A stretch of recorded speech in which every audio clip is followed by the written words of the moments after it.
देश का सबसे फेक ओबीसी अमित शाह और मोदी है। भैया 9 साल बेमिसाल था, लेकिन ये बीजेपी वाले के लिए बेमिसाल था। हमारे देश के 60 करोड़ युवाओं के लिए बेमिसाल नहीं था। हमारे देश के कबेरे के लिए बेमिसाल नहीं था। हमारे देश के किसान के लिए बेमिसाल नहीं था। हमारे देश के जो आर्मी के सपना पाले हुए थे उस युवा के लिए बेमिसाल नहीं था। बेमिसाल था अंधभक्तों के लिए था, गोबर भक्तों के लिए था, नरेंद्र मोदी के लिए था, बीजेपी वालों के लिए था। देश के मुसलमान जब सड़कों पे बैठा तो उसे आतंकवादी कह दिया गया। देश के युवा जब है ना सड़कों पर है ना अग्निवीर वाला के लिए बैठा तो उसे आतंकवादी कह दिया गया। हमारे देश के जब किसान बॉर्डर पर बैठे हैं तो उसे खालिस्तानी कह दिया जाए। अब भैया बीजेपी के खिलाफ बोलने का नाम आतंकवादी है क्या? कि ये भैया वोट का भी चोरी करते हैं। आप बताओ, ईवीएम मशीन तो छोड़ दो, ये तो बैलेट पेपर में चोरी कर लेते हैं। चोर के पास बहुत भयंकर कॉन्फिडेंस होते हैं। देश के सबसे बड़ा फेक ओबीसी नरेंद्र मोदी है, जो अपने आप को ओबीसी का बेटा बताकर 2014 में चुनाव जीत लिया था और अब तक है ना मूर्ख बनाते आ रहा है। देश का सबसे फेक ओबीसी अमित शाह और मोदी है। दलित को किसी को राष्ट्रपति बना देता है। श्रीमती द्रौपदी मुर्मू को दलित के वोट लेने के लिए राष्ट्रपति बनाया, लेकिन संसद भवन का जब उद्घाटन हुआ उसमें दलित जाति तो क्या वो अशुभ हो जाता? राम मंदिर का हुआ तो इसमें है ना प्रधान प्रतिष्ठा में नरेंद्र मोदी गया, उसमें क्या राष्ट्रपति को जाना नहीं चाहिए था? उसमें अशुभ हो जाता क्या? सिर्फ वोट लेने के लिए और जुमला बोलने के लिए दलित ओबीसी को आपस में है ना वोट लेने के में हिंदू बना देते हो, बाकी बात वो अछूत है। भैया 9 साल बेमिसाल था, लेकिन मुद्दा उसका अलग है।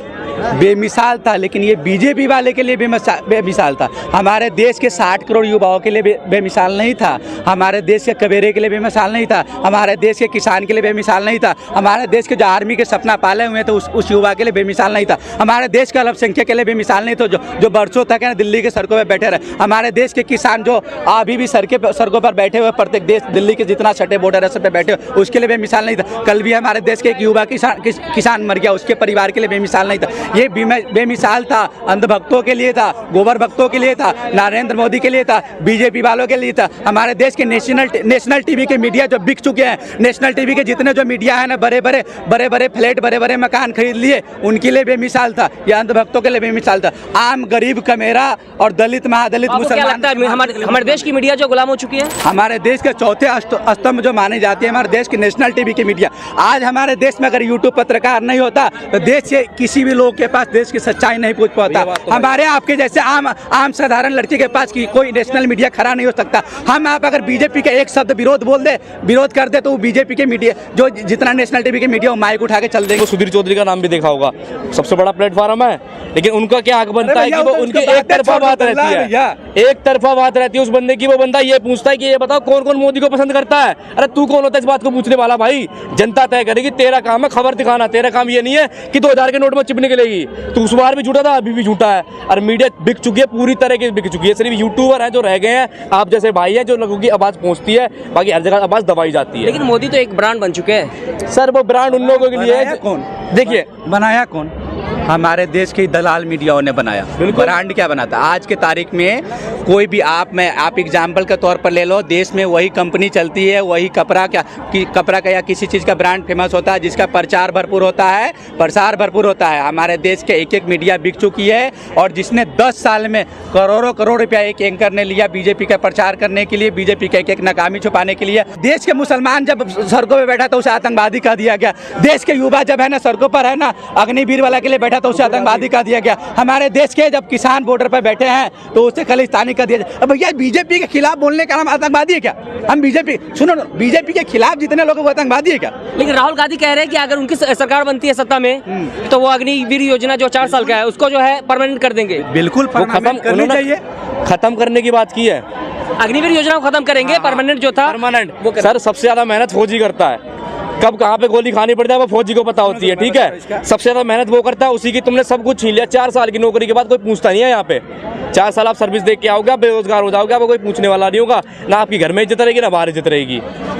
मैं जब मैट्रिक किया था 2015 में, उसके बाद है ना सबसे पहले आर्मी का फॉर्म भरा था, लेकिन संजोग में मेरा हाइट कम ना होने कारण है ना आर्मी का फॉर्म दौर में नहीं जा सका, क्योंकि मुझे बाद में पता चल गया कि हमारा हाइट नहीं हो पाया। लेकिन एक जुनून था आर्मी बनने का। जिस लड़की के अंदर आर्मी बनने का जुनून होता है ना वो लड़का मर मिटने के लिए तैयार होता है। और जिसके मन में पहले से भरा हो कि यार हम अगर भाई दिए मर भी गए तो हमारे परिवार वालों को कुछ मिलने वाला नहीं है, हम अगर 4 साल के लिए नौकरी है, 4 साल के बाद जाके मुझे फिर से दूसरा काम करना है, दूसरा रोजगार ढूंढना है, वो युवा उस तरह से फौजी का काम नहीं निभा सकता जो जीवन भर के लिए जाता है फौजी में। उसको पता है या तो हमें मर मिटना है यहीं पर, नहीं तो है ना घर है ना जाके रिटायर होके जाना है तो पूरा लाइफ सेटलमेंट रहेगा, नहीं तो मर मिटना है, मर मिटेंगे तो देश के लिए मर मिटेंगे, अगर मर जाएंगे भी तो हमारे परिवार में जो हमारा परिजन है, माँ है, वृद्ध माता पिता है, उसको भरण पोषण के लिए ताजीवन के लिए मिल जाएगा। लेकिन आज के युवा की जरूरत है, क्या लगता है 2024 में बदलाव की जरूरत है? बिल्कुल बदलाव की जरूरत है। सबसे पहले तो हमारे देश के दावा किया जा रहा है इस बार 400 के पार।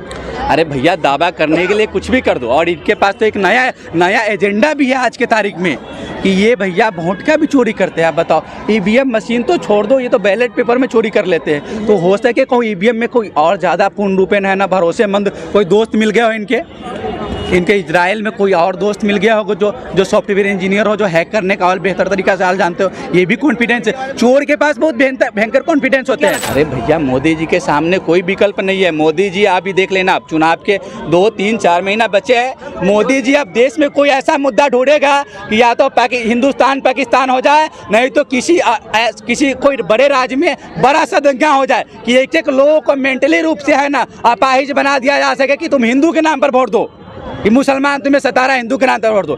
बीजेपी ऐसा एक ढांचा खोज रहा है, पूरा एक ढांचा तैयार कर रहा है बीजेपी कि ऐसा कोई मुद्दा मिले कि हिंदुस्तान पाकिस्तान हो जाए, तो हिंदू मुस्लिम हो जाए या बड़ा दंगा करा दे, या हो सके तो आपको पता है पठान हमले और उड़ी हमले की तरह कोई हमला भी करा दे, ऐसा भी कर सकता है।